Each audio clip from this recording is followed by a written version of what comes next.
Hello viewers, welcome to Skylight Academy, a unit of MA Foundation Trust. আজকে আপনাদের সামনে উপস্থিত হলাম WBCS 2020 প্রিলিমসের যে রেজাল্ট প্রকাশিত হয়েছে সেই রেজাল্ট নিয়ে আপনাদের সামনে হাজির হলাম। রেজাল্ট নিয়ে কিছু কোশ্চেন আছে, মেন্স এক্সাম কবে হবে সেগুলো নিয়ে আলোচনা করব। আমরা আগে আমার ভিডিওতে আপনাদের বলেছিলাম যে WBCS 2023 প্রিলিমসের রেজাল্ট কিন্তু এই সপ্তাহের মধ্যে প্রকাশিত হবে। অনেকেই একটু চিন্তিত ছিলেন যে রেজাল্টটা কবে বেরোবে, দেরি হয়ে যাচ্ছে। মেন্সের ডেট দিয়েছে, মেন্স এক্সামসের ডেট দিয়ে দিয়েছে আগস্টের 16, 17, 18 এবং 20 তারিখ, অথচ এখনও রেজাল্ট বেরোচ্ছে না। আমি আপনাদের অ্যাসিওর করেছিলাম যে রেজাল্ট বেরোবেই, আপনারা আপনাদের মতো করে পড়াশুনো চালিয়ে যান।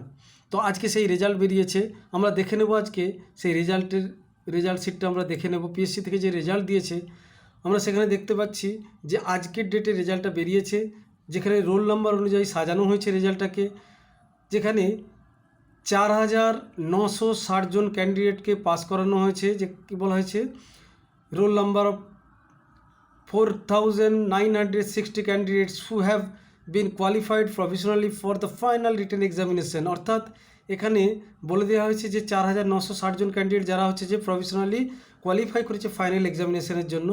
আমরা এখন দেখে নেব এই যে রেজাল্টটা বেরিয়েছে, এখানে কাট অফ ক্যাটাগরি ওয়াইজ বা বিভিন্ন সেকশন ওয়াইজ বিভিন্ন কাট অফ কতটা হয়েছে, আমরা এখন সেটা দেখে নেব। আমরা দেখতে পাচ্ছি যে কাট অফের দিকে তাকালে জেনারেল ক্যাটাগরিতে 101.05, ওবিসি এ 101.05, ওবিসি বি 101.0, আমি ভুল বলছি, 25। General, OBC A, OBC B তিনটেতেই দেখা যাচ্ছে 101.25। এসসি হচ্ছে যে 94.50 এবং এসটি হচ্ছে যে 76.25। এইভাবে ফিজিক্যালি হ্যান্ডিক্যাপ PH-A, PH-B প্রত্যেকটার এখানে ক্যাটাগরি ওয়াইজ মার্কস দেওয়া হয়েছে।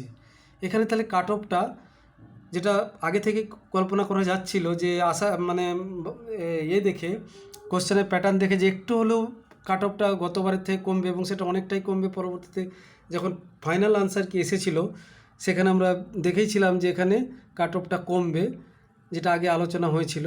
কিন্তু এখানে আমরা একটা জিনিস দেখছি, ক্যাটাগরি ওয়াইজ যে EWS-এর ক্যাটাগরি ওয়াইজ কোনো কাট অফ দেওয়া দেখতে পাচ্ছি না, জানি না এটা কেন নেই। এটাও তো মনে হয় থাকার সম্ভাবনা ছিল এইবারে তো EWS-কে রাখা হয়েছিল। যাই হোক, আমরা যেগুলো পিএসসি যেটা পাবলিশ করেছে সেইগুলো আমরা সেই সাপেক্ষে আমরা আলোচনা করছি। এখন আমরা দেখে নেব যে কাট অফ যেটা হয়েছে। অনেকেই কিন্তু অনেক ক্যান্ডিডেটই জানতে চাইছে যে কি ব্যাপার হলো, 120, 115 উপরে নাম্বার যেটা পিএসসি লেটেস্ট আনসার কি দিয়েছিল তার সাপেক্ষে মিলে দেখা হয়েছিল, অথচ প্রিলিমিনারি হলো না। অনেকেই কোশ্চেন করছে, জানি না তাদের কোশ্চেনের কি আমি উত্তর দেব, কারণ তো যার কি হয়েছে না হয়েছে বলতে পারছি না। তারা নিজেরা কিছু ওএমআর শিটে ভুল করে এসেছে কি অন্যান্য কিছু হয়েছে, কিছু বলতে পারছি না। যাই হোক, তাদের একজন নয় একাধিকজন একইভাবেই ফোন করে জানতে চাইছে যে কি ব্যাপার হলো। এত তো পিএসসি লেটেস্ট যে আনসার কি আছে সেই অনুযায়ী মিলিয়ে কেউ বলছে 115-এর ওপর, কেউ বলছে 110-এর ওপর, কেউ তো 120, 25 এইরকম বলছে, তাদেরও হলো না। যাই হোক না কেন, যারা পাস করেছেন সবাইকে কনগ্রাচুলেশন, তাদের মেন্সের জন্য আগাম অল দ্য বেস্ট জানিয়ে রাখি। সাথে সাথে এটাও জানাবো যাদের হলো না তাদের জন্য সমবেদনা জানাই। সাথে সাথে এটাও বলবো যে আপনারা ভেঙে পড়বেন না, আপনারা সামনে আপনাদের যে এক্সামগুলো আছে পিএসসি ক্লার্কশিপ, মিসলেনিয়াস বা অন্যান্য এক্সামগুলো, সেগুলোর জন্য রেডি হন।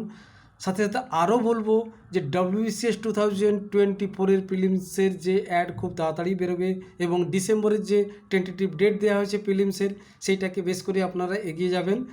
আর এটা আপনাদের জন্য বলবো। আর যারা পাস হয়েছেন তাদেরকে বলবো, তা আপনাদের হাতে মাত্র 30 দিনের মতো, 32 দিন 33 দিন, অর্থাৎ 30 দিনের মতো ধরে নিন।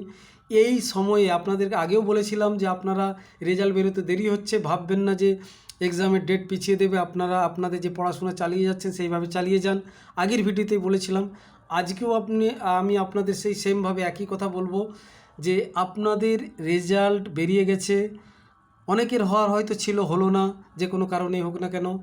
অনেকেই দ্বিধাদ্বন্দ্বের মধ্যে ছিলেন, এইরকমও কিছু হয়েছে। আর অনেকে যারা শিওর ছিলেন অনেক ভালো নাম্বার পাবেন, অনেকে অনেক কাট অফ থেকে অনেক উপরে থাকবে, তারা তো আগে থেকে পড়াশুনো করেছে। আমি যারা যেইভাবে স্টাডি করে থাকুন না কেন, আমি সবাইকেই একটা কথাই এই মুহূর্তে বলবো, খুব অল্প সময় আছে। এই অল্প সময়ে গিয়ে আপনারা ভেবে নিন আপনাদের কোন এরিয়ার জন্য কিভাবে সময় দিতে হবে। চেষ্টা করবেন যে আপনাদের সমস্ত যে সাবজেক্টগুলো, কোনোটাকে বেশি কোনোটাকে কম এভাবে দেবেন না। হ্যাঁ, অবশ্যই যেই সাবজেক্টে আপনাদের একটু বেশি প্রয়োজন আছে সেটাকে অবশ্যই দিতে হবে, সেটা ঠিক আছে, কিন্তু সমস্ত সাবজেক্টকে গুরুত্ব দিয়ে পড়বেন, কোনো সাবজেক্টকে কম ভাববেন না। কোন সাবজেক্টে কীভাবে কোশ্চেন আসবে, কীভাবে নাম্বার পাবেন কেউই বলতে পারেন। অর্থাৎ মেন্সের যতটা যে এরিয়াগুলো, যে সাবজেক্টগুলো আছে, সমস্ত সাবজেক্টকে ভালোভাবে এই টাইম অনুযায়ী সাজিয়ে নিন। আপনাদের এক একটা দেখতে পাবেন এক একটা সাবজেক্টে খুব কম সময় পাচ্ছেন, সেই সময়ের মধ্যে আপনাকে শেষ করতে হবে। তাহলে এটা ভাববেন না যে আমি দুদিন আমি হিস্ট্রি পড়লাম, দুদিন আমি পড়ে নিলাম আমার যে অপশনাল আছে, বা দুদিন পড়ে নিলাম আমি জিওগ্রাফি, এইভাবে সাজাবেন না। আপনারা চেষ্টা করবেন, আমার যেটা ভেউ আমি আপনাদের বলছি, চেষ্টা করবেন একসাথে কয়েকটা সাবজেক্টকে চালিয়ে যাওয়ার। কারণ যে সাবজেক্টটা আজকে একদম পড়ে রাখবেন, একদম পরীক্ষার আগে 1 মাস পরে যখন দেখবেন সেটা একটা যেন অনেকটা পিছিয়ে মানে ভুলে যাওয়ার মতো হবে। চেষ্টা করবেন কয়েকটা সাবজেক্টকে কন্টিনিউ চালিয়ে যাওয়ার, যেগুলো রিটেন যেগুলো করতে মানে ডিসক্রিপটিভ টাইপ, সেই লেখাগুলো কিন্তু কন্টিনিউ অল্প হলেও প্রত্যেক দিন প্র্যাকটিস করে যাবেন। ম্যাথসের সাথে জিআই সাথে সাথে ডিসক্রিপটিভ পেপারগুলো প্র্যাকটিস করবেন। অপশনাল পেপার অবশ্যই প্র্যাকটিস করতে থাকবেন লিখে লিখে। যতটা সম্ভব আপনারা আপনাদের এই প্রিপারেশন ভালোভাবে চালিয়ে যান।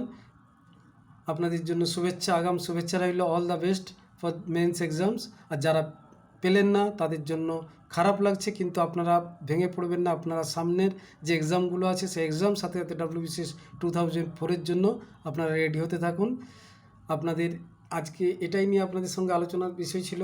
তো যারা ভাবছেন যে কেন হলো না, কি ব্যাপার, ওইসব কোনো দিকে মাথা না ঘুরিয়ে আপনারা ভাবুন যে রেজাল্ট এসে গেছে, আমরা পরবর্তীতে আমাদের যে সামনের যে এক্সামগুলো আছে সেগুলো কিভাবে তার জন্য রেডি হব। এই মুহূর্তে এই 2023 যেহেতু যাদের হলো না, তারা এখানেই ছেড়ে দিয়ে নতুন করে আবার 2024 সাথে তো অন্যান্য এক্সামগুলোর জন্য ভাবুন। আর যারা পেয়েছেন তারা মেন্সের জন্য পুরো সময়টাকে একদম প্ল্যানিং ওয়েতে কাজে লাগান, এটাই বলবো আপনাদেরকে। থ্যাংক ইউ ভিডিওটি দেখার জন্য। ভালো লাগলে অবশ্যই লাইক করবেন, শেয়ার করবেন এবং সাবস্ক্রাইব করবেন। যারা নতুন আছেন অবশ্যই সাবস্ক্রাইব করবেন, কারণ বিভিন্ন রকম ইনফরমেশন পেতে আপনাদের কাজে লাগবে।